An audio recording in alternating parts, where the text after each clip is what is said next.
So we played over 80 hours of Expedition 33, and this game is way deeper than you think. Proper strategy as well as quick reactions aren't just key to your success, but they blend together in a very engaging combat style. Plus, there are countless ways to build up your team, so today we'll check out the biggest tips you should know before embarking on your first expedition.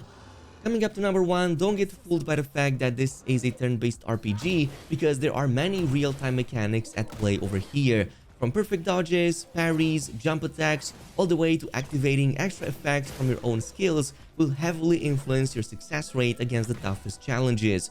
Souls players should feel right at home here, with many foes featuring telegraphed attacks you can learn and eventually fully predict. Also, different actions provide different bonuses, and you shouldn't feel discouraged in trying them all out. For example, even though parries have a tighter window to execute compared to dodges, they provide some massive benefits. They first of all let you counter the enemy back with a highly devastating blow.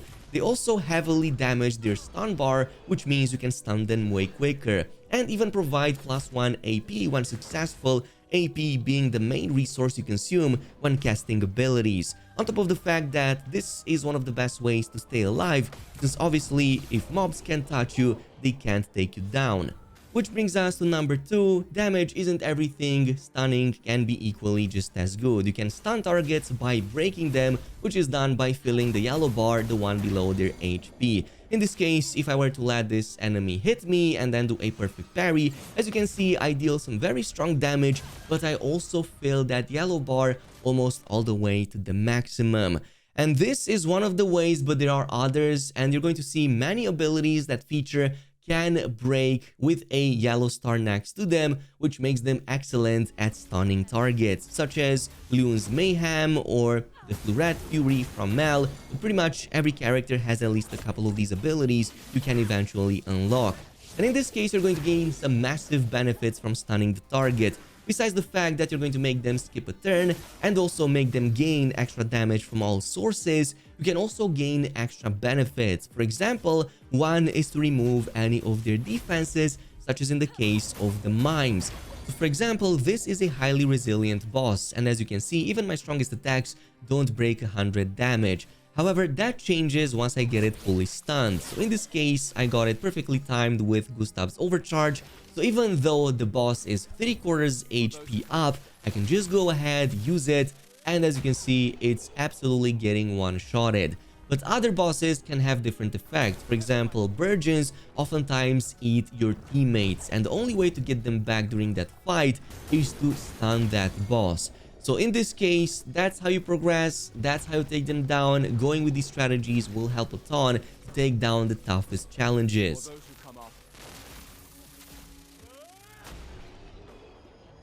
Which brings us to tip number 3. Also, weak points are very important, besides the fact that you can shoot various explosive parts or other weak points such as energy balls on the enemy's body. Also pay attention to anything similar to that they list, so that you can disable some of their abilities. If you don't do that, oftentimes you may get overwhelmed, and there are eventually enemies in the game that even get complete immunity to damage if you don't play around with the weakness mechanic. I'm actually surprised by just how well the game utilizes every single one of the features that it introduces to you in the early stages. Trust me, they will matter all the way until the end game. Moving on to number 4, synergies are going to be very important. As you probably saw from the previous point, we have many abilities from different characters that actually play with one another, buffing each other in certain ways or taking advantage of their mechanics to gain other benefits. So let me show you one of them here step by step that I have. I'm going to go ahead and, by the way, attack the boss before I engage with it, as that's going to let me start my turn first. That is very important to do. But my setup right here pretty much has all characters buffing each other. So for example, I like starting with Gustav over here, as he has the marking shot. If I apply a mark on the target, that increases the damage against the target by 50%. But as you'll see in just a little bit, my other teammates take advantage of the mark mechanic for extra effects. So moving on to Leon, in this case, I'm going to follow with the emulation ability. On one side, because these targets are highly weak to burn damage, but as you can see, by default, emulation only deals low fire damage and applies only 3 stacks of burn. However, if the target is also marked, it further applies 5 stacks of burn instead of just 3. But since this target has stacks of burn, I can further take advantage of that with Mal over here with her Swift Stride mechanic. So in this case, if I were to use this while the target is burned, not only do I deal the damage, but it also switches me to the Virtuoso stance, which gives me plus 200% damage, and it makes me regain 0 to 2 AP, which is going to help a ton to spam my abilities more often. And on top of everything else, pretty much every single time a target is burning, I get a plus 25% critical chance against it from one of the Pictos that I have, but more on that in just a little bit. And now that my other turn comes in, we're pretty much ready to go for the next. So like I said, since my critical chance increased from one of the Pictos by 25%, I will now use Lumiere Assault, which as you can see, it doesn't just give me damage, it also gives me charges towards overcharge. But if I can also critical hit, I generate even more overcharges. So from just 2 stacks of overcharge, because I have so much critical chance with Gustav from early on, I can pretty much max that out in one single flurry for the next hit if there's anything left on the battlefield. From this point on, I'm just continuing the normal way. The only thing I'm going to be doing is remove some of these stacks of annoying shield that the boss has because I want to one-shot that. On top of the fact that some of my attacks also have a chance to further mark targets for even more damage. But for now, since I have a lot of AP from the previous perfect dodges, in this case I'm going to go ahead, use Mayhem, and that's going to be pretty much overkill against the first target over here. So again, I failed the dodge, but it is what it is. And now that I'm with Mel, I can further buff her last and final attack, probably the strongest of them all, which is Pierce. As you can see, this is going to benefit from everything. It's going to increase its damage from having the mark on the target, besides the fact that the mark gives me plus 50% damage, and because I have Virtuoso stance, I get another 200% damage bonus, plus it only costs 2 AP instead of the typical 5 or however much it is. So if I unleash it, it's pretty much one shot right from the get-go. So yeah, this is pretty much how you're going to want to play. Party synergies are very important, and each character has its own synergies, plus synergies that work with other characters. The possibilities are endless. But previously I talked about that critical chance on burning enemies. Well, that comes from a Pictos, and think of these as gems that you find randomly scattered in the world, but you can then slot them in for their extra effects. Pretty much every character has only 3 slots they can put them in, and they will get the extra bonuses and the effects you can see listed right here next to them. However, if you bring them with you in enough fights, you can unlock those bonus effects for all of your characters. So for example, in this case, you just have to bring them in 4 encounters and successfully defeat them to unlock them. So in this case, this is my 4th encounter, and upon defeating it, as you can see, I get the pop-up, Lumina learned, and I got Dodger and Critical Burn, which came from the first 2 Pictos I unlocked. So now, even though it's Loon that has the Critical Burn equipped, if we go to Gustav into the submenu to edit Pictos, we can see that the critical burn effect is activatable right here at the cost of 5 Lumina points. We can of course increase those number of points as we progress in the game by leveling up and by gaining special resources, but eventually this will reach a point that it kind of becomes its own secondary skill tree with many passives you can activate, mix and match to make up your own build. There are so many of them and so many possibilities, it's pretty much going to be countless. However, one thing to keep in mind is that the physical Pictos, the ones you equip in the main screen in those 3 slots, do have one advantage, which is the fact that the physical items also come with special stats. Speed, critical rate, defenses, HP, pretty much every single one of them will have a combination of at least a couple of these, and you're going to want to mix and match them now depending on the stats that you want. So for example, in the case of Loon, I want a ton of critical chance and also a lot of speed. So typically I go for the Pictos that have all of those highest possible stats, even though I'm not using necessarily all of those passives because I can activate whichever I want in the added Pictos tree. But now, since we talked about these Pictos, how do you actually increase your Lumina, which is basically the number of points that you need to activate those in the first place? Well, let's go to our camp. And one of the main ways to reach the camp is basically going into the open world. Yes, this game also features an open world, which is massive and has this really interesting, almost distorted view. But from here, you can go into your camp, and you can only do this at your camp. Eventually, by like the first couple of chapters, you're going to unlock this NPC called the Curator, and he's going to give you the option both to upgrade weapons and to upgrade your expedition resources. So in the case of the expedition resources, this is the screen when we get to upgrade our Lumina, which are those points that, like I said, get consumed when we activate the Pictos effects. But we can also upgrade the tints, which are basically our healing, our AP, and our revive potions as we find more tints in the open world.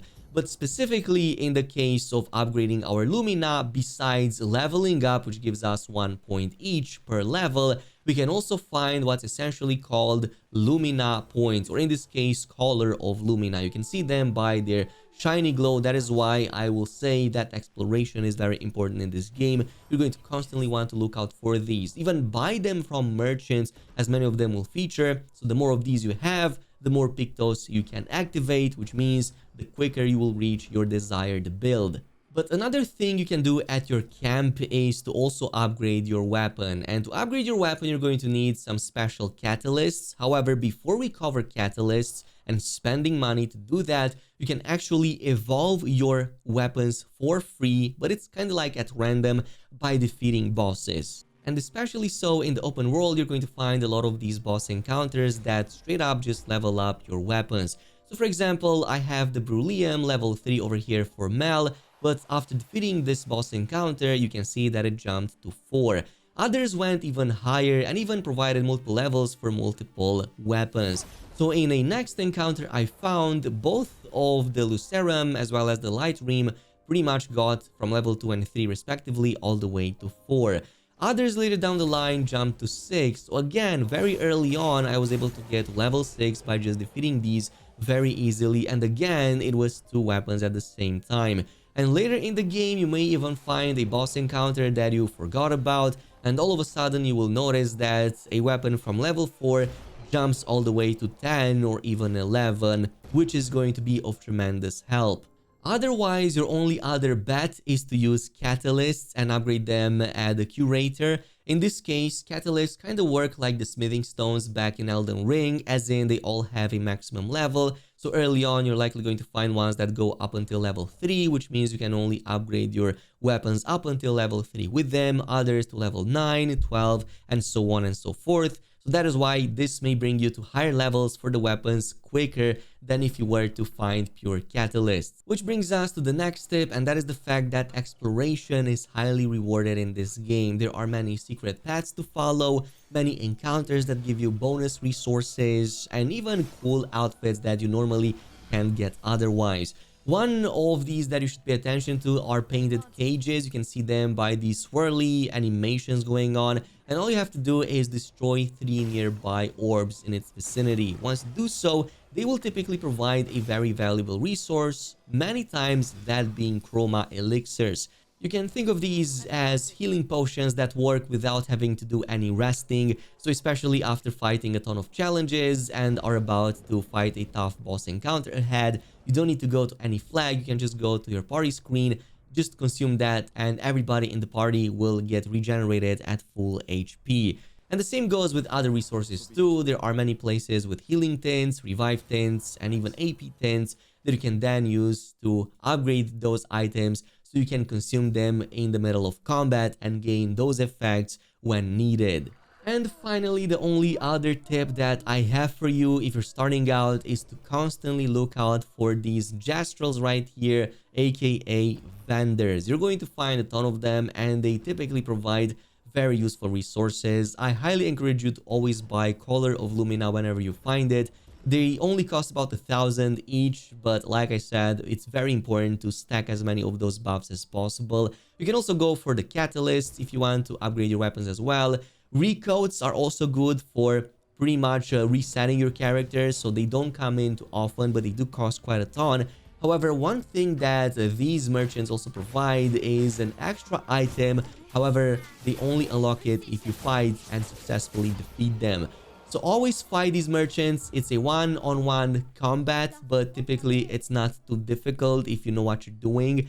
And typically it unlocks a very useful item. It can be something like a very powerful weapon that you can get otherwise, but other times it can be something like a really cool cosmetic. And you can find all of these merchants in a myriad of places. It's not just the maps themselves, but also in the open world, where you will find them on beaches, in secluded areas. Go ahead and see the requirement over there. Some of them may even require you to find various of the previous expeditions before they give you access to those items. And that pretty much concludes today's video. Totally check out some of the other guides I made for Expedition 33. You can also take a look at the Perfect Start guide that pretty much gives you even more nuanced tips on how to get the perfect setup from early on. Or check out some of the other character breakdowns that I've made if you want to make better use of their full kit. This is it for now. Thanks so much for watching, and I'll see you in the next video.